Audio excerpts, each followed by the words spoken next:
آدمی جب اللہ تبارک و تعالیٰ کے راستے میں خرچ کرتا ہے تو اللہ رب العالمین جو ہے اس کے اوپر رحمتوں کا نزول کرتا ہے اور اس کے مال کو اللہ کیا کرتا ہے؟ بڑھاتا ہے۔ اور اس کی مثال بھی بیان کی گئی کہ جیسے کہیں اوپر جو ہے سبزہ ہو، باغ ہو اور بارش کا نزول ہو تو اس کے اوپر فوارے ہوں، پھر اس کے اندر ہریالیاں آ جاتی ہیں، اس طرح سے خرچ کرنے والے کا معاملہ اللہ تبارک و تعالیٰ نے بیان فرمایا۔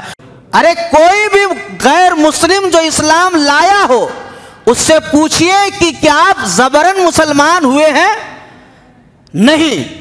کیوں؟ کیونکہ اسلام کا معاملہ کس سے ہے؟ بولو، دل سے ہے۔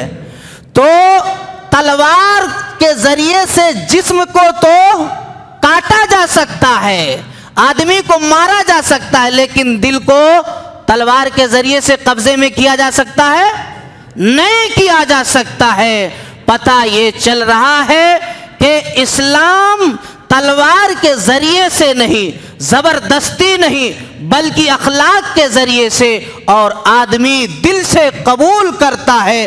آدمی دوسرے کے مال میں ناحق طریقے سے شریک ہوتا ہے اور بیٹھ کر کے آرام سے اس کے مال کو غصب کرتا ہے، اور آج دنیا کے اندر سود ہی کی وجہ سے جو ہے پوری معیشت تباہ و برباد ہے۔ الحمدللہ رب العالمین وبہ نستعین۔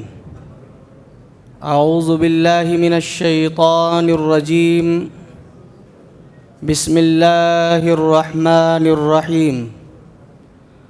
تلک الرسل فضلنا بعضهم على بعض منهم من کلم اللہ ورفع بعضهم درجات۔ پیارے بھائیوں، پردہ نشین ماں اور بہنوں،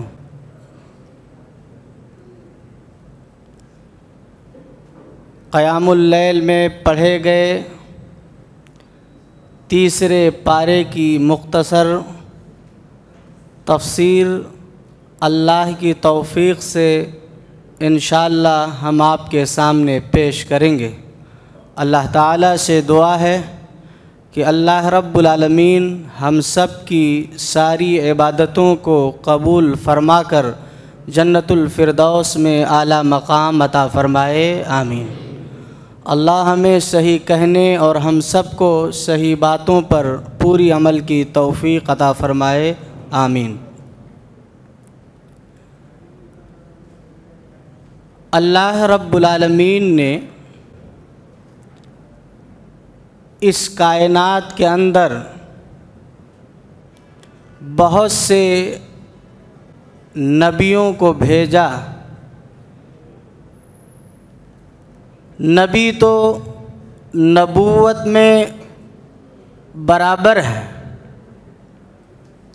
لیکن فضائل و کمالات میں ایک دوسرے سے مختلف ہیں۔ جس طرح سے آپ کے سامنے مثالیں میں پیش کر رہا ہوں کہ حضرت ابراہیم علیہ السلام جنہیں خلیل اللہ کہا گیا، یہ اللہ کے خلیل تھے۔ اسی طریقے سے سلیمان علیہ السلام نبی بھی، اور اللہ تعالیٰ نے انہیں بادشاہت بھی عطا فرمائی تھی، اور ان کے فضائل و کمالات یہ بھی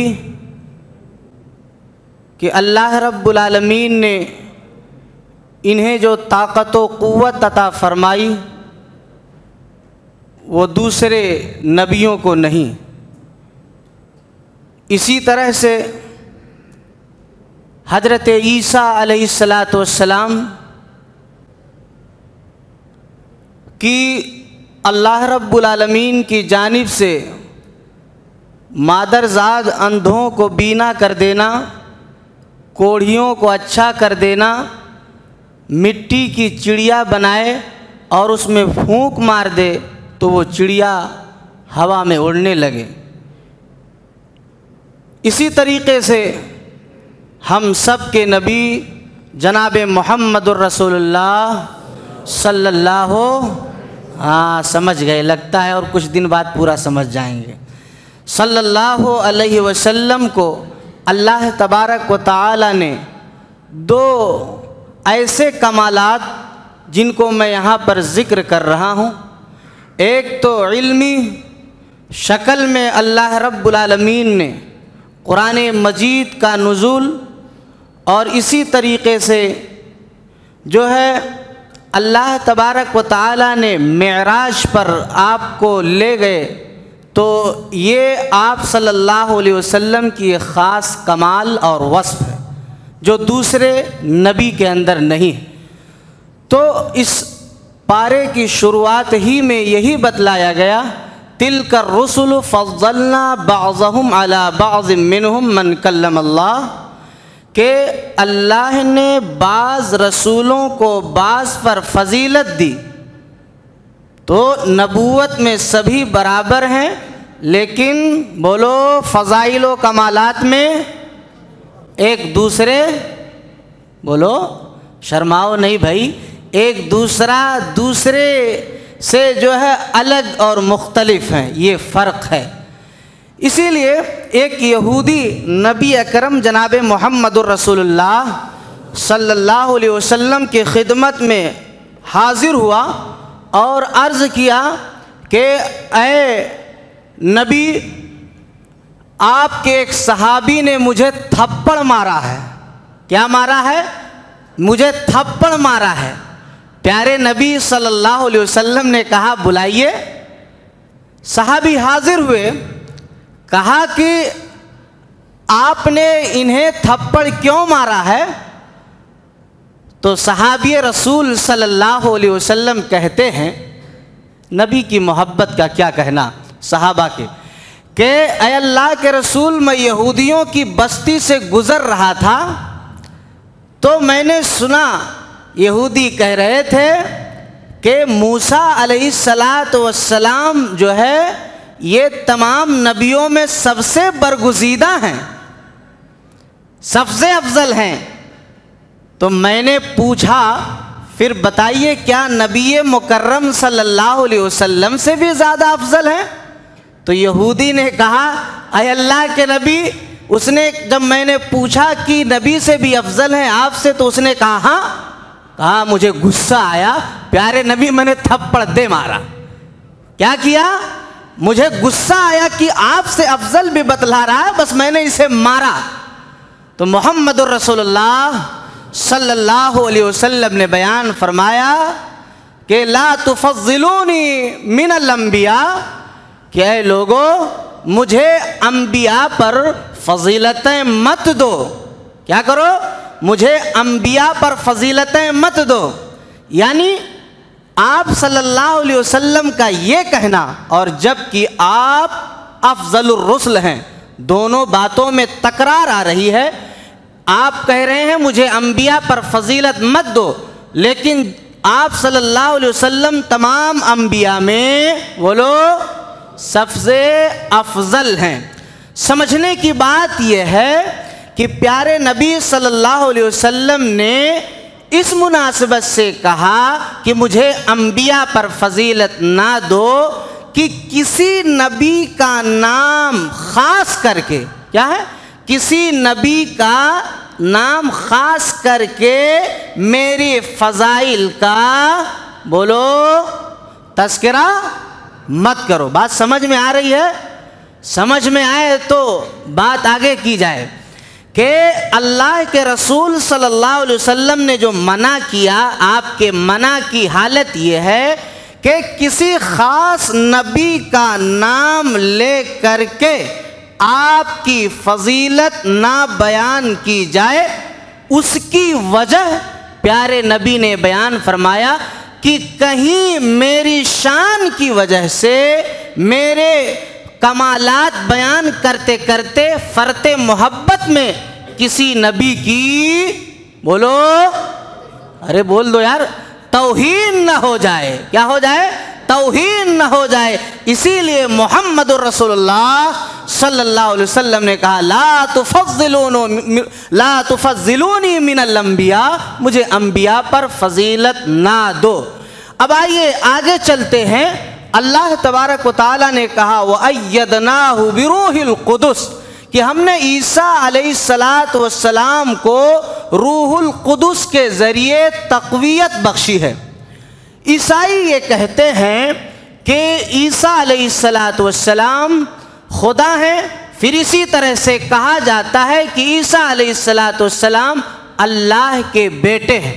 یہاں پر دیکھیے کہ اگر کوئی خدا ہو تو اسے کسی کی حاجت کی ضرورت ہے؟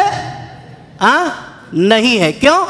قرآن کہہ رہا ہے کہ ہم نے عیسیٰ کو روح القدس، یعنی روح القدس سمجھ پائے؟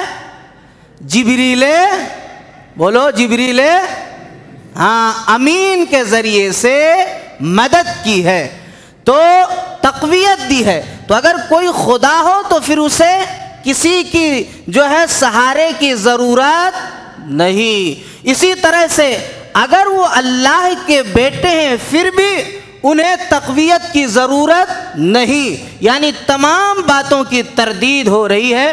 اور جو عیسائی یہ کہتے ہیں کہ عیسیٰ علیہ السلام سولی پر چڑھا دیے گئے، آسمان پر لے جائے گئے، اس سے بھی تردید ہوتی ہے کہ جس کا جو ہے تقویت دینے والا اللہ کی جانب سے مضبوط فرشتہ جبریل امین ہو، بتاؤ اسے سولی دی جا سکتی ہے؟ نہیں دی جا سکتی ہے. یعنی ان تمام باتوں سے عیسائیوں کے ان تمام تر جو ہے عقیدے کی تردید ہو چکی ہے. اب آئیے آگے چلتے ہیں. اللہ سبحانہ و تعالی نے بیان فرمایا یا ایھا الذین آمنوا انفقوا مما رزقناکم من قبل ان یأتی یوم لا بیع فیہ ولا خلۃ ولا شفاعۃ. اللہ رب العالمین نے بیان فرمایا اے ایمان والو، اللہ نے جو تمہیں دے رکھا ہے، جو کچھ مال و دولت تمہارے پاس ہے، اللہ نے تم کہا کہ تم اپنے مال و دولت میں سے اللہ کے راستے میں خرچ کر ڈالو. یعنی اس دن کے آنے سے پہلے وہ دن کون سا دن ہوگا؟ وہ دن بڑا کٹھن دن ہوگا، وہ دن بڑا سخت دن ہوگا، یعنی قیامت کا دن ہوگا کہ جب انسان نفسا نفسی کے عالم میں ہوگا. اور اس آیت کریمہ پر رک جاؤ، پلٹ کر کے 29ویں پارے میں چلے جاؤ، سورہ حاقہ پڑھ لو. اللہ رب العالمین نے بیان فرمایا وَأَمَّا مَنْ أُوتِيَ كِتَابَهُ بِشِمَالِهِ فَيَقُولُ يَا لَيْتَنِي لَمْ أُوتَ كِتَابِيَهْ وَلَمْ أَدْرِ مَا حِسَابِيَهْ يَا لَيْتَهَا كَانَتِ الْقَاضِيَةَ مَا أَغْنَىٰ عَنِّي مَالِيَهْ هَلَكَ عَنِّي سُلْطَانِيَهْ خُذُوهُ فَغُلُّوهُ ثُمَّ الْجَحِيمَ صَلُّوهُ. اللہ رب العالمین نے بیان فرمایا کہ جب بدعمل والا بندہ ہوگا، اس کا نام اعمال جب بائیں ہاتھ میں دیا جائے گا، وہ یہی کہے گا کہ اے کاش میرا نام اعمال نہ دیا جاتا، اور جب میں مرا تھا، میرا انتقال ہوا تھا، اسی وقت میرا فیصلہ کر دیا جاتا. ہلاک عنی سلطانیہ. اللہ رب العالمین نے بیان فرمایا، کہے گا کہ میری بادشاہت ہلاک ہو گئی. ما اغنا عنی مالیہ لیا، میری دولت نے مجھے کچھ کام نہیں کیا، میرے کچھ کام نہیں آیا، اللہ کے گرفت سے نہیں بچا سکی۔ اللہ کہے گا ثم فخذوہ فغلوہ، اسے پکڑ لیا جائے، طوق پہنا دیا جائے۔ فرشتوں سے اللہ کہے گا اسے جہنم میں گھسیٹ کر کے ڈال دیا جائے۔ اللہ اکبر، ہلک عنی سلطانیہ ما اغنی عنی مالیہ۔ اب پلٹ کر کے آ جاؤ اسی آیت کریمہ پر، یا ایھا الذین آمنوا انفقوا مما رزقناکم من قبل ان یاتی یوم لا بیع فیہ ولا خلۃ ولا شفاعۃ۔ جو کچھ اللہ نے دیا اسی دنیا میں کر ڈالو، خرچ کر ڈالو، ورنہ قیامت کے دن نہ کسی کی دوستی کام آئے گی، نہ کسی کا مال و دولت کام آئے گا، یعنی وہاں کوئی کسی کا کام آنے والا نہیں ہے۔ یہ اللہ تعالیٰ نے بیان فرمایا۔ اسی وجہ سے ہمیں اور آپ کو چاہیے کہ ہم اللہ کی دی ہوئی روزیوں میں سے اللہ کے راستے میں خرچ کریں۔ اس کے بعد آیت الکرسی، آیت الکرسی کے تعلق سے حدیث پاک کے اندر بہت ساری فضیلتیں بیان کی گئی ہیں۔ ان فضیلتوں کو آپ نے سنا بھی ہوگا، جانا بھی ہوگا کہ حضرت ابی ابن کعب رضی اللہ تعالی عنہ سے پیارے نبی صلی اللہ علیہ وسلم نے پوچھا کہ بتائیے کہ سب سے عظیم آیت قرآن کریم میں کون ہے جس میں اللہ کی عظمت و جلال اور اللہ کے کمال کو بیان کیا گیا ہو؟ چنانچہ ابی ابن کعب رضی اللہ تعالی عنہ نے کہا کہ اللہ کے رسول صلی اللہ علیہ وسلم مجھے نہیں معلوم۔ پھر آپ صلی اللہ علیہ وسلم نے ابی ابن کعب سے پوچھا تو ابی ابن کعب نے جواب دیا کہ اللہ کے نبی صلی اللہ علیہ وسلم سب سے عظیم آیت آیت الکرسی ہے، اللہ لا الہ الا هو الحی القیوم۔ حضرت ابی ابن کعب کہتے ہیں رسول اکرم صلی اللہ علیہ وسلم نے میرے سینے پہ ہاتھ مارا، پھیرا اور کہا کہ تمہیں یہ علم مبارک ہو، تو اس کی یہ فضیلت۔ اسی طرح سے حضرت ابو ہریرہ رضی اللہ تعالی عنہ جو رمضان کے صدقے فطر کی حفاظت پر مامور تھے، تو شیطان آیا اور اپنے دامن میں، اپنے کپڑے میں سامان کو چرانے لگا، لے جانے لگا، تو حضرت ابو ہریرہ رضی اللہ تعالی عنہ نے اسے پکڑا اور کہا میں تمہیں نبی اکرم صلی اللہ علیہ وسلم کی خدمت میں پیش کروں گا۔ اس نے معذرت کی، گریہ بجاری کی کہ میں اہل و عیال والا ہوں، میں بہت پریشان ہوں، محتاج ہوں، مجھے چھوڑ دیا جائے۔ چنانچہ جو ہے حضرت ابو ہریرہ رضی اللہ تعالیٰ عنہ نے اسے چھوڑ دیا۔ اسی طرح سے صبح ہوئی، پیارے نبی صلی اللہ علیہ وسلم نے پوچھا کہ بتاؤ اس قیدی کے بارے میں کیا معاملہ ہے؟ کہا اللہ کے نبی صلی اللہ علیہ وسلم جو ہے اس نے اپنے تمام مصیبتوں پریشانیوں کو بیان کیا، اس لیے میں نے چھوڑ دیا۔ پیارے نبی نے کہا کہ دیکھو پھر آئے گا۔ چنانچہ صحابی رسول ابو ہریرہ رضی اللہ تعالیٰ عنہ کو پیارے نبی کا وہ لفظ یاد تھا، چنانچہ وہ نگرانی پر معمور ہوتے ہوئے دھیان دے رہے تھے کہ ضرور آئے گا۔ چنانچہ پھر وہ آیا، پھر اس نے یہی کام کیا، پھر ابو ہریرہ رضی اللہ تعالیٰ عنہ نے پکڑا، پھر وہ کہا اپنی عاجزی بیان کی، محتاج ہوں، اہل و عیال والا ہوں۔ صحابہ بڑے نرم دل کے تھے، چھوڑ دیے۔ پھر تیسری مرتبہ یہی حالت اس نے کیا تو پھر جاتے جاتے اس نے یہی بیان کیا تھا، کیا کہ اے ابو ہریرہ تمہیں ایک بات بتلا دیتا ہوں کہ جب تم بستر پر جانا تو مکمل شروع سے آخر تک آیت الکرسی پڑھ لینا، تو اس کے ذریعے سے تمہاری حفاظت ہوگی، اللہ تعالیٰ تمہارے اوپر نگراں اور محافظ متعین کر دے گا۔ تو ابو ہریرہ رضی اللہ تعالیٰ عنہ نے یہ ماجرا صبح سویرے نبی اکرم صلی اللہ علیہ وسلم سے بیان کیا، تو پیارے نبی نے پوچھا کہ ابو ہریرہ جانتے ہو کون تھا؟ کہا اللہ کے رسول نہیں معلوم، کہا وہ شیطان تھا، اس نے جو بھی آپ کو بتایا اس معاملے کو وہ تو جھوٹا ہے، لیکن تمہیں جس بات کی علم دی ہے اس نے وہ سچی علم دی ہے۔ تو یعنی آیت الکرسی کی فضیلت یہ ہے کہ جب ہم رات کو سوئیں یا اسی طرح سے اپنے اوپر پڑھ کر کے دم کریں تو شیطان کے سر سے حربے سے محفوظ رہیں گے، اور جب سوئیں رات کو تو اللہ ہمارے اوپر ایک نگراں اور محافظ متعین کر دیتا ہے۔ تو یہ آیت الکرسی کی فضیلت ہے۔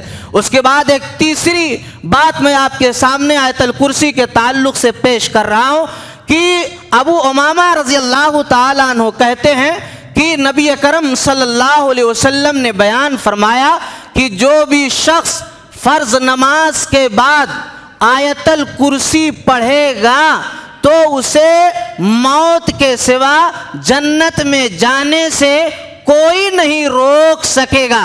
کیا سمجھے؟ یعنی فرض نماز کے بعد آیت الکرسی پڑھنے سے کیا ملے گی؟ سیدھے بولو، سیدھے ہاں جنت ملے گی۔ یہ آیت الکرسی کی فضیلت ہے۔ اللہ اکبر۔ اب آیت الکرسی اللہ لا الہ الا هو الحی القیوم یہ شروعات ہے، اس میں 10 جملے ہیں۔ پہلا جملہ دعویٰ ہے اور باقی 9 جملے اسی دعوے کے دلیل ہیں۔ اب اس کی تفسیر یہ ایک الگ وقت مانگتی ہے کہ جس پر تبصرہ کیا جائے۔ اب آئیے ہم آگے بڑھتے ہیں۔ حضرت ابراہیم علیہ السلام اور نمرود کا واقعہ ہے کہ جو بحث و مباحثہ ہوا، الم تر الی الذی حاج ابراہیم فی ربہ ان آتاہ اللہ الملک، کہ ابراہیم علیہ السلام کو نمرود نے اپنے دربار میں طلب کیا اور کہا کہ میں نے سنا ہے، نمرود کہہ رہا ہے کہ میں نے سنا ہے کہ تم مجھے چھوڑ کر کے کسی اور کو اپنا رب مان رہے ہو۔ تو حضرت ابراہیم علیہ السلام نے کہا ہاں میرا رب وہ ہے جو مارتا اور جلاتا ہے۔ تو اس نے کہا کہ دیکھیے میں بھی تو مارتا اور جلاتا ہوں۔ 2 قیدیوں کو بلایا اور جس کے رہا کا معاملہ تھا اسے کیا کیا؟ قتل کر دیا، قتل کروا دیا، اور جسے چھوڑے جانے کا تھا اس کا معاملہ الٹا کر دیا۔ تو کہا دیکھیے میں بھی مارتا اور جلاتا ہوں، لیکن یہیں پر یہ بات یاد رکھی جائے کہ انسان تو جو ہے اپنا حربہ چلا سکتا ہے، لیکن روح کا قبض کرنا، جان کی حفاظت اور جان کا نکالنا یہ کس کے قبضے قدرت میں ہے؟ اللہ تبارک و تعالیٰ کے قبضے قدرت میں ہے۔ بسا اوقات انسان بہت زیادہ چوٹ کھا جاتا ہے، زخمی ہو جاتا ہے، اور اسی طرح سے آدمی مارنا چاہتا ہے اور اسے مارتا ہے، لیکن وہ موت کے گھاٹ نہیں اتار پاتا ہے، اللہ اس کی حیات باقی رکھتا ہے تو آدمی بچ جاتا ہے۔ تو اس نے قتل کیا تھا، نہ کہ اس نے جو ہے مارنے کا پاور اسے اختیار تھا۔ چنانچہ حضرت ابراہیم علیہ السلام نے کہا کہ دیکھیے اگر تم رب ہو صحیح معنوں میں بلا بحث کی ہوئے، تو کہا دیکھیے میرا رب تو وہ ہے فَإِنَّ اللَّهَ يَأْتِي بِالشَّمْسِ مِنَ الْمَشْرِقِ فَأْتِ بِهَا مِنَ الْمَغْرِبِ، کہ میرا رب وہ ہے جو مشرق سے سورج کو نکالتا ہے اور مغرب میں ڈبوتا ہے، اگر تم ہی ہو تو تم ہی ایسا کر کے دکھاؤ۔ تو وہ سمجھتا تھا کہ اب راز فاش ہو جائے گی، تو اس نے کیا کیا؟ معاملے کو یہیں پر ٹھپ کر دیا، اور اسے یقین تھا کہ یقیناً یہ اللہ کا پیغمبر ہے، یہ اللہ کا نبی ہے، اب اس سے زیادہ ہم کریں گے تو ہمارے راز جب فاش ہو جائیں گے تو لوگ اس کے اوپر ایمان لے آئیں گے، کیونکہ وہ سورج کو نکال اور ڈبو نہیں سکتا ہے، اس کے اندر یہ پاور نہیں ہے، اس وجہ سے معاملہ وہیں پر رفع دفع ہوا۔ اور ایک اہم چیز اور جان لو کہ انبیاء علیہم السلام یا اسی طرح سے دین اسلام کا مقابلہ ہمیشہ کس سے رہا ہے؟ ارے بولو، ایک معاملہ یہیں پر سمجھو، ہمیشہ بڑی بڑی طاقت طاقتوں سے رہا ہے، بڑی بڑی طاقتوں سے ہمیشہ رہا ہے۔ ارے موسیٰ علیہ السلام کو دیکھو، فرعون سے رہا ہے، یعنی وقت کے بادشاہ اور حکمراں سے رہا ہے۔ اسی طرح ابراہیم علیہ السلام کو دیکھو کہ وقت کے بادشاہ اور حکمراں سے رہا ہے، اور یہی معاملہ جو ہے نبی اکرم صلی اللہ علیہ وسلم کے ساتھ رہا ہے، اور یہی معاملہ بولو اللہ والو آج بھی پوری دنیا بولو اسلام کے خلاف ہے۔ کیا ہے؟ اسلام کے خلاف ہے، اور اسلام کا مقابلہ ہمیشہ طاغوتی طاقتوں سے رہا ہے۔ یہ اللہ تبارک و تعالی نے جو ہے یہ اللہ کے دین کا مقابلہ ہمیشہ ایسے ہی رہا ہے۔ تو اسی لیے اللہ رب العالمین اپنے دین کا محافظ ہے، ہمیں اس کے دین پر صحیح معنوں میں چلنا چاہیے، عمل کرنا چاہیے۔ اللہ رب العالمین ہمیں کامیاب کرے گا اور وہ اپنے دین کی حفاظت کرے گا۔ اس کے بعد میں آپ کے سامنے یہ بیان کرنا چاہتا ہوں کہ لوگ کہتے ہیں کہ اسلام تلوار کے زور سے پھیلا، اور زبردستی ہندی کا ایک ورڈ میڈیا کے اندر بہت زیادہ اچھالا جا رہا ہے کہ زبردستی دھرمانتر کرایا جا رہا ہے۔ کیا یہ بات صحیح ہے کہ زبردستی کسی کو مسلمان بنایا جا سکتا ہے؟ ارے کوئی بھی غیر مسلم جو اسلام لایا ہو اس سے پوچھئے کہ کیا آپ زبرن مسلمان ہوئے ہیں؟ نہیں۔ کیوں؟ کیونکہ اسلام کا معاملہ کس سے ہے؟ بولو، دل سے ہے۔ تو تلوار کے ذریعے سے جسم کو تو کاٹا جا سکتا ہے، آدمی کو مارا جا سکتا ہے، لیکن دل کو تلوار کے ذریعے سے قبضے میں کیا جا سکتا ہے؟ نہیں کیا جا سکتا ہے۔ پتہ یہ چل رہا ہے کہ اسلام تلوار کے ذریعے سے نہیں، زبردستی نہیں، بلکہ اخلاق کے ذریعے سے اور آدمی دل سے قبول کرتا ہے۔ یہ خود نبی اکرم جناب محمد الرسول اللہ صلی اللہ علیہ وآلہ وسلم کی سیرت طیبہ اور خود قرآن کریم گواہی دے رہا ہے۔ اللہ تبارک و تعالی نے کہا لا اکراہ فی الدین قد تبین الرشد من الغی، کہ دین کے اندر کوئی زور زبردستی نہیں ہے۔ اللہ رب العالمین نے واضح طور پر فرما دیا۔ اب اگر کوئی ایسا کہے تو نہ یہ قرآن کا کہنا ہے نہ حدیثوں میں ایسی باتیں ہیں، بلکہ آدمی خود غلط کہہ رہا ہے۔ ایسی عادتوں سے لوگوں کو باز رہنا چاہیے۔ اللہ تعالیٰ نے کہا فَمَن يَكْفُرْ بِالطَّاغُوتِ وَيُؤْمِن بِاللَّهِ، کہ طاغوت سے انکار کیا، یعنی جس نے طاغوت سے انکار کیا پھر وہ ایمان لائے، اللہ والے ہوئے۔ طاغوت کہا جاتا ہے ہر وہ چیز جس کی اللہ کے علاوہ عبادت کی جائے، چاہے وہ انسان کی شکل میں ہو، قبروں کی شکل میں ہو، یا اسی طرح سے پتھروں کی شکل میں ہو، سبھی کو طاغوت کہا جاتا ہے۔ تو اسی لیے جب ہم کلمہ پڑھتے ہیں تو کلمہ بھی یہی ہے لا الہ الا اللہ محمد الرسول اللہ۔ پہلے تمام کے تمام معبودان باطلہ کا انکار ہے، پھر ایک اللہ کا اقرار ہے لا الہ الا اللہ محمد الرسول اللہ، اللہ کے علاوہ کوئی معبود حقیقی نہیں، محمد اللہ کے رسول ہیں۔ تو یہ معاملہ پیش کیا گیا۔ اس کے بعد ایک جذبہ پیش کیا جا رہا ہے۔ آدمی کو یقین تو ہے، سب کچھ ہے، لیکن وہی معاملہ ہے کہ شوق کلام لے گیا موسیٰ کو طور پر۔ حضرت موسیٰ علیہ السلام اللہ کی گفتگو کے شوق میں کوہ طور پر اللہ سے کہہ رہے اللہ مجھے دکھا دے، اللہ رب العالمین مجھے دکھا دے، لیکن اللہ تبارک و تعالی کو دیکھ نہیں سکے، صرف پردے کی اوٹ سے بات ہوئی اور تجلی صرف اللہ نے ظاہر کی، موسیٰ علیہ السلام بے ہوش ہو گئے۔ تو اسی طرح سے حضرت ابراہیم علیہ السلام نے کہا وَإِذْ قَالَ إِبْرَاهِيمُ رَبِّ أَرِنِي كَيْفَ تُحْيِي الْمَوْتَى قَالَ أَوَلَمْ تُؤْمِنْ قَالَ قال بلا ولکن لیطمئن قلبی قال فخذ اربعۃ من الطیر، کہ اے اللہ رب العالمین، اللہ تعالی نے کہا کہ 4 پرندے تم ذبح کر ڈالو اور سب کی بوٹیاں کر ڈالو، الگ الگ کرو، سب کو ملا دو اور پھر آواز دو، دیکھو سب زندہ ہو جائیں گے۔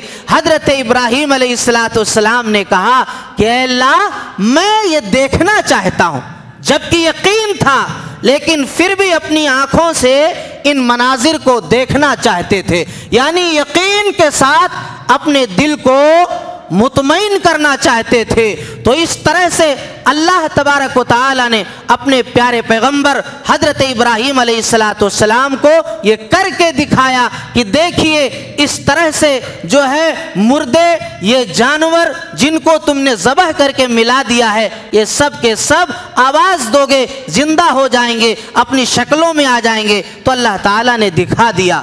اس کے بعد صدقہ و خیرات کا ذکر ہو رہا ہے۔ صدقہ و خیرات کے تعلق سے اللہ تعالیٰ نے بیان فرمایا، مثل الذین ينفقون اموالهم فی سبیل اللہ کمثل حبۃ انبتت 7 سنابل فی کل سنبلۃ 100 حبہ، کہ جو اللہ کی راہ میں خرچ کرتا ہے اس کی مثال ایسے ہی ہے کہ جیسے ایک دانے سے 100 بالیاں۔ مثل الذین ينفقون اموالهم فی سبیل اللہ کمثل حبۃ انبتت 7 سنابل فی سنبلۃ 100 حبہ، کہ 1 روپیہ خرچ کرو گے اللہ کی راہ میں تو بولو 100 روپے کے برابر اجر ملے گا۔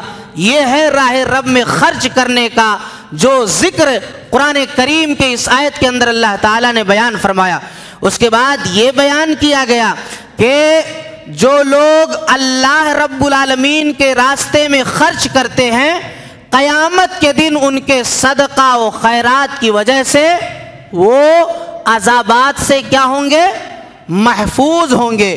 قبر میں جب فرشتے عذاب دینے کے لیے آئیں گے تو یہ صدقہ و خیرات اس کے لیے اعمال صالحہ کی شکل میں کھڑے ہو جائیں گے اور دفاع کریں گے کہ یہ اللہ کا بندہ اللہ کے راستے میں مال و زر کو خرچ کیا کرتا تھا۔ تو یہ بہت بڑا فائدہ بتلایا گیا۔ اس کے بعد یہ کہا گیا کہ جب آدمی خرچ کرنا چاہتا ہے تو الشیطان یعدکم الفقر، کہ شیطان دل کے اندر آ دھمکتا ہے اور وہ کیا ڈرواتا ہے؟ کیا ڈرواتا ہے؟ کہ خرچ کرو گے تو بولو کہ اگر اللہ کے راستے میں خرچ کرو گے تو شیطان دل میں کیا ڈالتا ہے؟ ہاں کم ہو جائے گا، غریباں آ جائے گی، ہاں کیا غریب ہو جاؤ گے آپ، غربت آ جائے گی۔ تو اس طرح سے آپ کو ایک نیکی سے روک دیتا ہے۔ تو یہ شیطان کا ایک حملہ ہے جو آپ کو نیکیوں سے روکنے کی کوشش کرتا ہے۔ لیکن آدمی جب اللہ تبارک و تعالیٰ کے راستے میں خرچ کرتا ہے تو اللہ رب العالمین جو ہے اس کے اوپر رحمتوں کا نزول کرتا ہے اور اس کے مال کو اللہ کیا کرتا ہے؟ بڑھاتا ہے۔ اور اس کی مثال بھی بیان کی گئی کہ جیسے کہیں اوپر جو ہے سبزہ ہو، باغ ہو اور بارش کا نزول ہو تو اس کے اوپر فوارے ہوں، پھر اس کے اندر ہریالیاں آ جاتی ہیں، اس طرح سے خرچ کرنے والے کا معاملہ اللہ تبارک و تعالیٰ نے بیان فرمایا۔ اس کے بعد آئیے اہم بات سود کے تعلق سے، کہ سود کا لینا، سود کا دینا، سود میں کسی بھی حال سے شریک رہنا، بولو یہ ثواب کا کام ہے؟ ہاں جاگ رہے ہو، جاگ رہے ہو، کیا ہے یہ؟ بہت بڑا عذاب کا کام ہے۔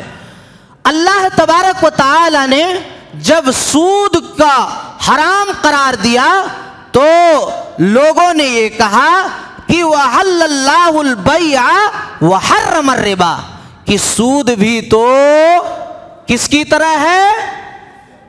تجارت کی طرح ہے۔ کیا ہے؟ سود بھی تو تجارت کی طرح۔ کہا کیسے؟ کہا دیکھیے کہ آپ 1 روپے کا مال خریدتے ہو اور پھر اسے بیچتے کتنے میں ہو؟ 2 روپے میں۔ اسی طرح ہم جب سود دیتے ہیں 1 روپیہ تو لیتے کتنا ہے 2 مہینے کے بعد 1 روپیہ، تو یعنی دونوں تو ایک ہی جیسا ہے۔ تو اسی لیے مولانا ثناء اللہ امرتسری رحمۃ اللہ علیہ کا نام آپ نے سنا ہوگا، بہت بڑے جو ہے مناظر تھے۔ ایک یہودی نے کہا، ایک مناظر نے کہا کہ دیکھیے کہ سود اور تجارت دونوں ایک ہی جیسے ہے، تو اس نے یہ پیش کیا کہ جو ہے ماس کیا ایک ماس سب ایک ماس، کیا سور کیا گیا؟ تو مولانا ثناء اللہ امرتسری رحمۃ اللہ علیہ نے کہا اس کے جواب میں کہ ناری سب ایک ناری، کیا جورو کیا میاں؟ نہیں سمجھے بات۔ آریہ نے یہ کہا کہ دیکھیے کہ ماس یعنی گوشت سب ایک ہی ہے، کسی کا بھی گوشت ہو، کیا سور کیا گیا؟ تو مولانا ثناء اللہ امرتسری رحمۃ اللہ علیہ نے کہا کہ ناری یعنی عورت سب ایک ہی عورت، کیا جورو کیا میاں؟ یعنی عورت آپ کی جو ہو بیوی اور ماں میں فرق ہے کہ نہیں ہے؟ ہاں دونوں میں فرق ہے کہ نہیں؟ یعنی اسی طرح سے سود اور تجارت میں فرق ہے۔ پیارے نبی جناب محمد رسول اللہ صلی اللہ علیہ وسلم نے بیان فرمایا کل قرض جر منفعتا، ہر وہ قرض جو نفع لائے وہ کیا ہے؟ بولو سود ہے۔ کیا ہے؟ سود ہے۔ تجارت میں معاملہ کیا ہوتا ہے؟ ایک لمبا موضوع ہے، اس پر اگر تفصیلی ذکر کیا جائے تو بہت وقت چلا جائے گا۔ تجارت میں کیا ہوتا ہے؟ آدمی مال خریدتا ہے، پھر اس کے پیچھے دماغ لگاتا ہے، محنت کرتا ہے، اپنا وقت صرف کرتا ہے، پھر اس کو جو ہے وہ دوسری قیمت میں بیچتا ہے، تو یہ چیز اس لیے جائز ہے۔ اور سود میں کیا ہوتا ہے؟ جو ہے آدمی دوسرے کے مال میں ناحق طریقے سے شریک ہوتا ہے اور بیٹھ کر کے آرام سے اس کے مال کو غصب کرتا ہے۔ اور آج دنیا کے اندر سود ہی کی وجہ سے جو ہے پوری معیشت تباہ و برباد ہے۔ آج جو ملک کی معیشت تباہ و برباد ہے، یہ ملک کا پیسہ چند لوگوں کے اندر سمٹ گیا ہے، چند لوگوں کے اندر۔ اب جان جاؤ، نام میں نہیں لوں گا، چند لوگوں کے اندر ملک کا پیسہ سمٹ گیا ہے۔ اب سمجھ جاؤ اشارہ۔ اسی وجہ سے یہ ملک کی معیشت تباہ و برباد ہے، یعنی سود یہ تباہ و بربادی کے دہانے پر لے جانے والا ہے۔ اسی لیے اللہ سبحانہ و تعالی نے بیان فرمایا یا ایھا الذین آمنوا اتقوا اللہ وذروا ما بقی من الربا، کہ اے ایمان والو تم سود سے بچو، سود سے بچ جاؤ۔ اللہ رب العالمین سے اگر جو ایسا کرتا ہے گویا کہ وہ اللہ اس کے رسول سے جنگ کا اعلان کرتا ہے۔ اب ہم اگر اللہ اس کے رسول سے جنگ کا اعلان کریں گے تو بولو ہم صحیح سلامت رہ سکتے ہیں؟ نہیں رہ سکتے ہیں۔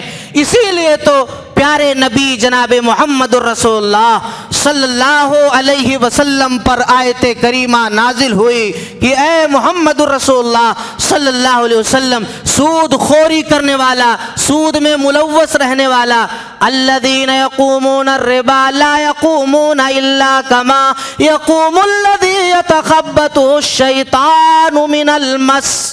کل قیامت کے دن جب یہ سود خوری کرنے والا، سود میں ملوث ہونے والا، سود کا کاروبار کرنے والا ایسا اٹھایا جائے گا، وہ کب اٹھایا جائے گا؟ پیارے نبی نے وہ منظر بھی بیان فرما دیا کہ جب قبر سے اٹھائے جائیں گے، میدان محشر کی طرف لے جائے جائیں گے، تو ایسا خبطی کی شکل میں جیسا اسے کسی چیز نے اونچک لیا ہو، یعنی یہ کیفیت، یہ مناظر بیان کیا گیا۔ آئیے محمد الرسول اللہ کی وہ معروف و مشہور حدیث پڑھ لو۔ پیارے نبی نے بیان فرمایا الربا اثنان ثلاثة وسبعون حوبا۔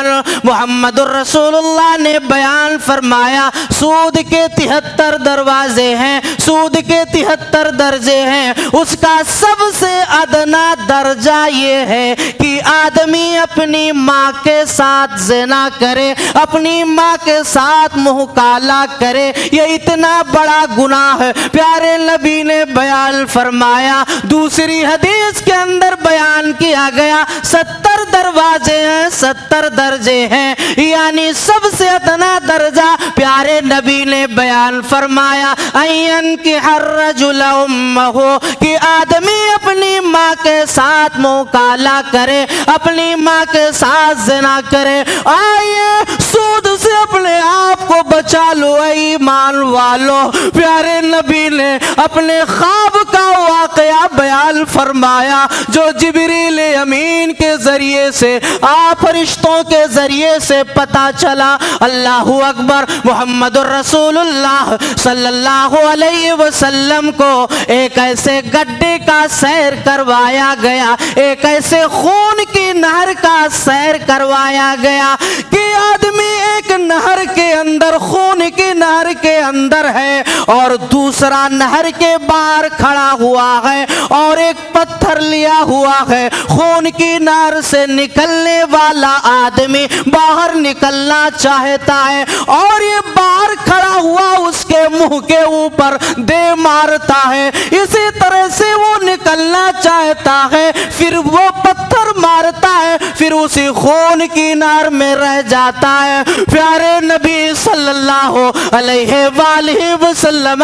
کے حدیث کے ذریعے پتہ یہ چلا یہ ایسا شخص ہے جو سود خوری کیا کرتا تھا، دنیا کے اندر سود میں ملوث رہا کرتا تھا، یہ ایسا شخص ہے جسے ایسی سزائیں دی جا رہی ہیں، تو اس لیے ان سے بچا جائے۔ وقت کم ہے، اب آگے چلتے ہیں، دیکھ لیں کہ لین دین آیت الدین ہے جو ہے سب سے بڑی آیت ہے، جو ہے قرآن کریم کی آیت دین سورہ بقرہ کی، کہ جب کسی سے لین دین کیا جائے تو کیا کیا جائے، اس کو لکھ لیا جائے، 2 گواہ لے لیے جائیں آدمی کی شکل میں، اگر عورت ہو تو 2 عورتیں اور 1 مرد ہو، کیونکہ 2 عورتوں کی گواہی اسلام میں 1 مرد کے مقابل میں ہے، اور پھر کب دے گا یہ بھی ہو، رقم بھی ہو، یہ ساری چیزوں کی تعین کر لی جائے۔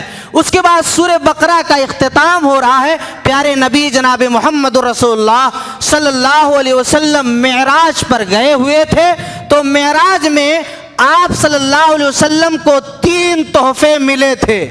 اب آپ ہی لوگ تھوڑا تھوڑا بتا دیجئے، بات کو آگے بڑھائی جائے۔ پہلا تحفہ بولو نماز، دوسرا تحفہ ارے یہی سورہ بقرہ کی آخری 2 آیتیں، آمن الرسول بما انزل الیہ لا یکلف اللہ نفسا الا وسعہا۔ تیسری ہے کہ تمام موحدین کے گناہوں کو اللہ کیا کرے گا، بخش دے گا۔ یہ 3 تحفے معراج میں پیارے نبی صلی اللہ علیہ وسلم کو ملے تھے۔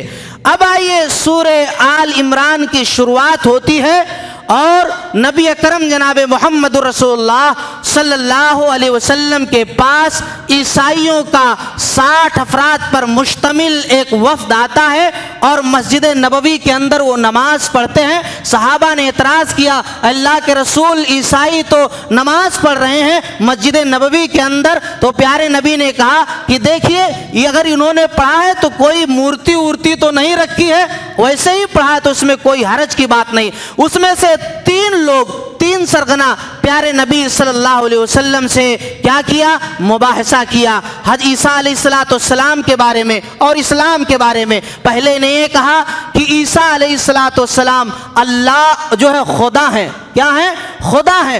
دوسرے نے یہ کہا اور اس نے دلیل بھی دی کہ خدا کس طرح سے ہیں، کہ دیکھیے مردوں کو زندہ کر دینا، مادرزاد اندھوں کو بینا کر دینا، کوڑیوں کو اچھا کر دینا، تو اس طرح سے یہ ان کے خدائی وصف ہیں۔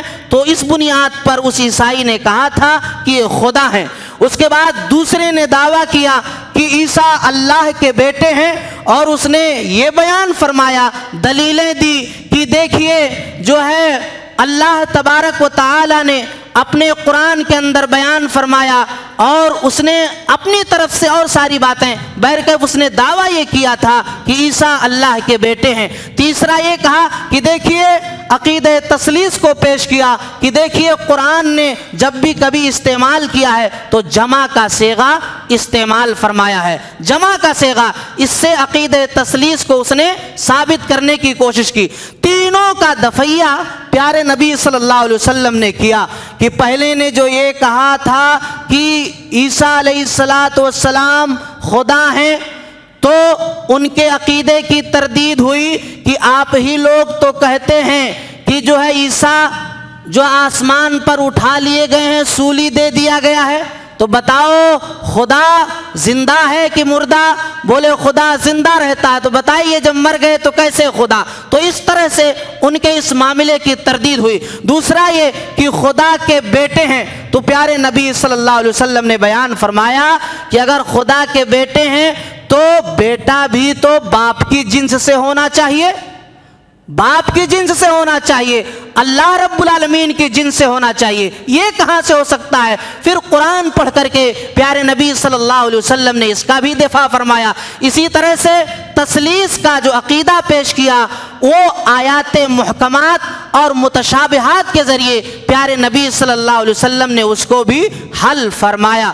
اس کے بعد آئیے ایک دو باتیں اور بیان کر کے بات کو ختم کرتے ہیں کہ حضرت مریم یعنی عمران، جو یہ سورہ آل عمران ہے، یہ عمران حضرت مریم علیہ السلام کے والد کا نام تھا، اور حنا جو کہتے ہیں یہ کوئی معتبر روایت سے بات نہیں ملتی ہے، بہرکیف ان کے والدہ کا نام حنا تھا، اور ان کو کوئی بچہ کوئی اولاد نہیں ہو رہی تھی، تو اس وجہ سے انہوں نے اپنے آنگن کے اندر ایک چڑیا کو دیکھا، اور وہ چڑیا اپنے بچے کے چونچ کے اندر جو ہے دانے دے رہی تھی، چگا رہی تھی، تو انہوں نے بڑی حسرت کا اظہار کیا کہ اے اللہ اس چڑیا کو آپ نے جو ہے بچے سے نوازا، اے اللہ مجھے بھی اولاد سے نواز پروردگار عالم، جو میں تیرے نام کر دوں گی، تیرے حوالے کر دوں گی۔ یعنی پتہ یہ چل رہا ہے کہ ہمیں اور آپ کو چاہیے کہ ہم بھی اپنے بچوں کو اسلام کے لیے، اللہ کے دین کے لیے کیا کریں؟ بولو وقف کریں۔ یہاں حضرت مریم نے نظر مانی تھی، حضرت مریم کی والدہ نے، حنا نے، کہ اے اللہ جو بچہ پیدا ہوگا میں اسے تیرے گھر کے لیے میں وقف کر دوں گی۔ تو جب مریم کی شکل میں، بچی کی شکل میں پیدا ہوئی تو حضرت مریم تو کہا اے اللہ لیس الذکر کالانثیٰ، اے اللہ یہ تو بچہ نہیں بچی ہے، کیسے جو ہے تیرے گھر کی حفاظت کرے گی؟ پروردگار نے کہا کہ سنو میں نے دیا ہے نا، میں نے دیا ہے اور یہ کرے گی۔ چنانچہ بیت المقدس کے لیے حضرت مریم کو کیا ہے؟ بولو وقف کر دیا، وقف کر دیا اللہ تبارک و تعالی کے لیے۔ یعنی پتہ یہ چل رہا ہے کہ ہمیں بھی اپنی اولاد کو، اپنی نسلوں کو راہ رب میں وقف کرنا چاہیے، یہ ہماری نیت ہونی چاہیے۔ جب اللہ ہمیں اولاد سے نوازے یا اولاد نہ ہو اس سے پہلے بھی ہماری یہ نیتیں ہونی چاہیے، خالص ہونی چاہیے۔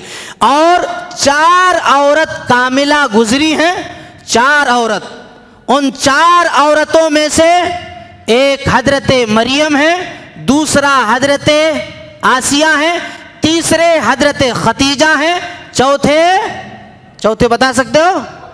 ہاں نہیں، عائشہ، کیا ہے؟ عائشہ، خدیجہ اور آسیہ اور مریم، یہ ہیں کاملہ جو صحیح احادیث سے ہمیں یہ بات مل رہی ہے۔